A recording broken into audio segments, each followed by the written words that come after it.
Welcome to Tarun kitchen.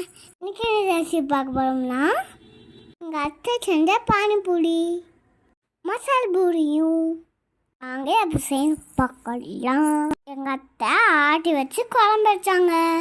மசால் பூரிக்கு எண்ணெய் ஊற்றி ஸ்பைசஸ்லாம் போட்டு இஞ்சி பூண்டு பேஸ்ட்டு போட்டுக்கோங்க. அதுலேயே வெங்காயம் தக்காளி போட்டுக்கோங்க. 4 பச்சை மிளகாயும் போட்டு நல்லா வணக்கிக்கோங்க.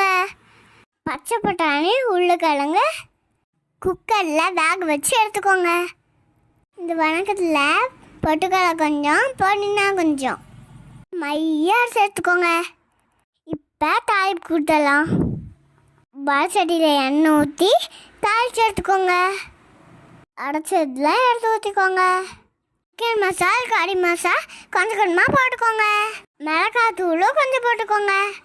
தேவையான அளவு உப்பு போட்டுக்கோங்க. பட்டாணி உருளைக்கிழங்கு கொஞ்சமாக அரைச்சி எடுத்துக்கோங்க. அதையும் ஊற்றிக்கோங்க. வேக வச்சு எடுத்து ஊற்றிக்கோங்க. அவ்வளோதான், டேஸ்டியான மசால் பொடி ரெடி. நாங்களும் உட்காந்து ஜாலியாக சாப்பிட்டோம்.